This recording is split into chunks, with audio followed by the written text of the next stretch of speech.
Welcome student with the new episode. आज जो हम बात कर रहे हैं अपनी माइक्रो इकोनॉमिक्स के नेक्स्ट चैप्टर की, that is about the theory of supply. Theory of supply को अगर लेसन नंबर 9 या लेसन नंबर 10 में हम काउंट करें तो वो भी हमें मैटर रहेगा कि कौन सी बुक जो है आपने परचेज की है। सो थ्योरी ऑफ सप्लाई, अब ये जो चैप्टर कर रहे हैं ये थ्योरी ऑफ सप्लाई। देखिए हमने पहले ही कहा था कि माइक्रो इकोनॉमिक्स में कंज्यूमर और प्रोड्यूसर को लेके हम बात कर रहे हैं। तो लेसन नंबर 10 अगर हम बात करें तो हम लोग कहते हैं थ्योरी ऑफ सप्लाई कुछ इस तरह से रहेगा, जैसे कि हमारा ये आपको याद होगा हमने किया था थ्योरी ऑफ डिमांड। तो थ्योरी ऑफ डिमांड की अगर बात करें तो जैसा हमारा थ्योरी ऑफ डिमांड था उसी के ऑपोजिट जो होगा वो थ्योरी ऑफ सप्लाई रहने वाला है। अगर अभी तक आपने थ्योरी ऑफ डिमांड की वीडियो नहीं देखी है तो मैं प्लीज रिकमेंड करूंगा आपसे कि प्लीज एक दफा आप थ्योरी ऑफ डिमांड का एपिसोड देख के आए, ताकि आपको सारा का सारा कंसेप्ट जो है वो वहां से दिख जाएगा। थ्योरी ऑफ डिमांड के ऑपोजिट थ्योरी ऑफ सप्लाई आती है, यानी कि जो रिलेशन प्राइस और डिमांड के बीच में था वही ऑपोजिट रिलेशन होगा प्राइस और सप्लाई के बीच में। तो जो जो हमने कंसेप्ट इसमें किए थे, जैसे कि हमने यहाँ पे याद करें कि थ्योरी ऑफ डिमांड क्या होती है, क्वांटिटी डिमांड क्या होती है, individual demand, market demand, demand schedule, demand curve. Then after जब हमने किया लॉ ऑफ डिमांड, इसकी जगह लॉ ऑफ सप्लाई आ जाएगा। इसके बाद हमने किया था डिमांड फंक्शन, तो यहाँ पे सप्लाई फंक्शन आ जाएगा। और इसके बाद हमने किया था चेंज इन डिमांड, तो यहाँ आ जाएगा चेंज इन सप्लाई। तो यही जो 4 टॉपिक्स हैं यही हम ऑपोजिट में करने वाले हैं थ्योरी ऑफ सप्लाई को लेके। तो थ्योरी ऑफ सप्लाई को स्टार्ट करने से पहले मैं एक दफा फिर से रिक्वेस्ट कर दूं कि आप प्लीज अपना रेजोल्यूशन बढ़ा सकते हैं अपनी वीडियो का। साथ ही साथ एक और काम कर लें कि थ्योरी ऑफ डिमांड को एक दफा रिव्यू जरूर करें। अगर आपको थ्योरी ऑफ सप्लाई नहीं समझ आया तो थ्योरी ऑफ डिमांड को जरूर एक दफा देखें, और अगर थ्योरी ऑफ सप्लाई देखा और थ्योरी ऑफ डिमांड को जरूर देखें, क्योंकि ये दोनों चैप्टर्स, ये थ्योरी ऑफ डिमांड और थ्योरी ऑफ सप्लाई, दोनों चैप्टर्स मिलके हमारा मार्केट इक्विलिब्रियम यानी कि लास्ट चैप्टर जो है माइक्रो इकोनॉमिक्स का, जो क्लास 12th में या 11th में, वहां पे ये चीज जो है वो रहने वाली है। तो अभी स्टार्ट करें थ्योरी ऑफ सप्लाई। तो सबसे पहले बात आएगी कंसेप्ट की सप्लाई क्या होती है। सप्लाई यानी कि किसी चीज की प्रोडक्शन को सप्लाई करना। था सप्लाई क्या होगी, जब एक आदमी विलिंग होगा और एबल होगा क्या टू सेल। जब वो आदमी, अब यहाँ पे सप्लाई की बात आ रही है तो डेफिनेटली यहाँ प्रोड्यूसर की बात आ रही है। मैं बिल्कुल पैरेलल में ये पेजेस भी चलाऊंगा थ्योरी ऑफ डिमांड का। जैसे ये थ्योरी ऑफ डिमांड है तो यहाँ पे क्या था, विलिंग एंड एबल टू पे और परचेज। तो यहाँ पे हमने क्या कर दिया इसको, willing and able to sell. तो बेचने के लिए जो विलिंग भी है और वो उतना बेच भी सकता है, यानी कि एक पेन जितना वो बेचना भी चाहता है 10 रुपए में, और 1 लाख पेन वो बेच भी सकता है, भी एबल है, उसके पास है, तो हम उसी को सप्लाई काउंट करेंगे। इसके बाद अगर बात करें हम क्वांटिटी सप्लाई की, तो ये बड़ा इजी सा कंसेप्ट आता है कि कितनी सप्लाई की क्वांटिटी कितनी सप्लाई हो रही है, यानी कि इस पेन की कितनी क्वांटिटी जो है वो सप्लाई की जा रही है। इसमें से सिंपल कंसेप्ट है, इसमें से कुछ भी एडिशनल पेपर में नहीं आता, 1 मार्क्स में आता है कि क्वांटिटी सप्लाई क्या होती है। तो आपको पता होना चाहिए कि कितनी क्वांटिटी जो है सप्लाई की जा रही है, पेन की कितनी क्वांटिटी सप्लाई है, 1 लाख, 2 लाख, 4 लाख, 10,000, 5,000, इस तरह से। अब सप्लाई जो होती है वो 2 तरह से होती है। एक होती है हमारी इंडिविजुअल सप्लाई, और साथ ही साथ इसमें रहती है हमारी मार्केट सप्लाई। अब देखिए ये वैसे ही कंसेप्ट है जैसे कि हमने डिमांड में पढ़ा था, इंडिविजुअल डिमांड और मार्केट डिमांड, वैसे ही individual supply and market supply. Individual supply की यानी ये जो कंपनी मेरे पास सेलो की कंपनी है, यहाँ पे अगर आप देखें तो ये सेलो कंपनी का पेन है, और सेलो कंपनी कितना सप्लाई कर रही है, यानी एक इंडिविजुअली जो पेन है, एक इंडिविजुअल कंपनी कितनी क्वांटिटी जो है सप्लाई कर रही है, इसको कहते हैं हम लोग इंडिविजुअल सप्लाई। जबकि मार्केट सप्लाई में सिर्फ सेलो ही थोड़ा ना बेच रही है। अब ये भी पेन है तो ये भी अपना सप्लाई कर रही है और ये भी अपना सप्लाई कर रही है। तो 10 रुपए में कितनी सप्लाई है, इसकी कितनी है, इसकी कितनी, और शायद थर्ड पेन एक और पेन हो। तो ऐसे ही जितनी भी कंपनी जो अपनी पेन सेल कर रही है, मार्केट में टोटल सप्लाई कितनी है उस चीज की, that is about the market supply.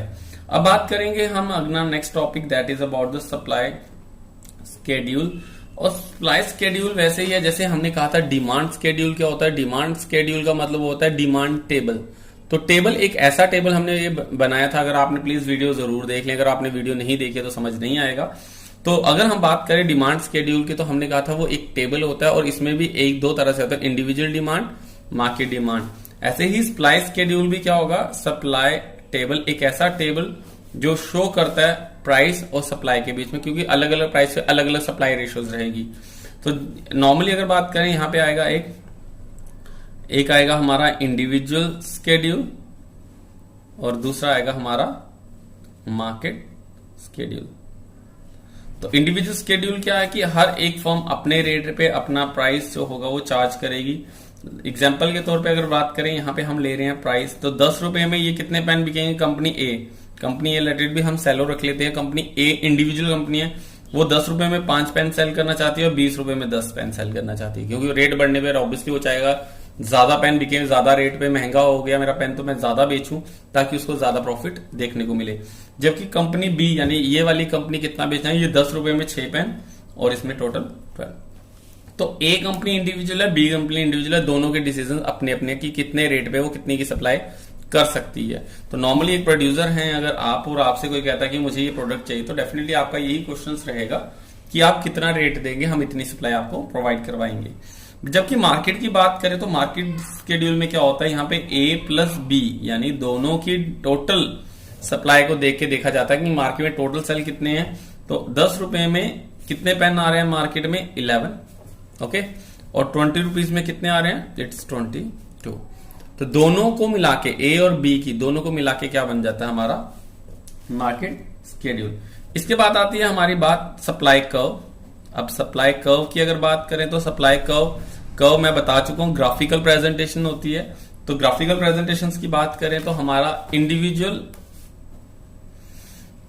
एक आएगा, हमारा इंडिविजुअल सप्लाई कर्व, साथ ही साथ आता है हमारा मार्केट सप्लाई कर्व। अब जब बात आती है इंडिविजुअल सप्लाई कर्व की, तो देखिए एक इंडिविजुअल सिर्फ फर्म ए को, ये वाला बॉक्स, इसी बॉक्स को लेके बात करेंगे, यहां बी को लेके बात करेंगे, और जब मार्केट की बात आएगी तो ये ए और बी यानी 10 में 11 और 11 में 22। देखिए इसमें से कोई भी ऐसा टॉपिक्स नहीं है जो आपके एग्जाम में आता है, लेकिन ये फिर भी आपको पता होना चाहिए कि ये जो चैप्टर है इसमें क्या क्या कंसेप्ट चलते हैं। अब बात करते हैं अपने नेक्स्ट टॉपिक की, जो सबसे इंपॉर्टेंट है, जो आ सकता है इसमें, that is about the law of supply. क्या रख रहे हैं हम? Law of supply. देखिए लॉ ऑफ सप्लाई एग्जैक्टली वैसा रहेगा जैसे कि लॉ ऑफ डिमांड है। अब लॉ ऑफ डिमांड आप पढ़ चुके हैं, there is a negative relation between price and quantity demand. ये वही है, आप प्लीज वीडियो देखें, आपको प्रीवियस वीडियो में ये सारे जो बनाया है, कैसे कैसे ये बने हैं, सब आपको दिखेगा। तो प्लीज आप एक दफा प्रीवियस वीडियो जरूर देख के आए। सो अगर लॉ ऑफ डिमांड की बात करें, there is a negative relation, यानी कि रेट बढ़ने पे सप्लाई कम होगी, सॉरी डिमांड कम होती है। जबकि यहाँ पे सप्लाई के कंसेप्ट में ऑपोजिट है, तो there is a positive relation between price and quantity supply. यानी कि अगर आपके रेट्स बढ़ेंगे तो सप्लाई भी उस चीज की बढ़ेगी। देखिए बड़ा आसान सी चीज है, अगर लेटेड भी आपकी कंपनी है, ये पेन आपकी कंपनी का है, तो 10 रुपए में अगर 10 पेन बिक रहे थे और सडनली मार्केट में रेट ज्यादा हो जाए, तो ऑब्वियसली हम चाहते हैं कि हमारा ज्यादा रेट पे ज्यादा सामान बिके। आप अपने मोबाइल की एग्जांपल ले लीजिए, आप अपना मोबाइल को सस्ते रेट पे नहीं बेचना चाहेंगे, जितना ज्यादा 10,000 का मोबाइल है और आपको 9,000 मिल रहा है तो आप झट से उसको बेच देंगे, या 10,000 ही मिल रहा है आप बेच देंगे। आप तब ये सोचेंगे क्योंकि आपको रेट ज्यादा मिल रहा है। तो जितना रेट ज्यादा होगा प्रोड्यूसर उतनी ही सप्लाई ज्यादा करना चाहता है, और जितना रेट उसका कम हो जाएगा वो सप्लाई को उतना ही कम भी कर देता है। तो ये सारी चीजें जो हैं, ये लॉ ऑफ सप्लाई कहती है कि there is a positive relation between price and supply, जबकि डिमांड में there is a negative relation between price and its supply. अब आगे बात करें अगर हम इसकी इंट्रोडक्शन की, तो इंट्रोडक्शन में सबसे पहले आप यही लिखेंगे that there is a positive relation between P and QS, यानी कि प्राइस एंड क्वांटिटी सप्लाई।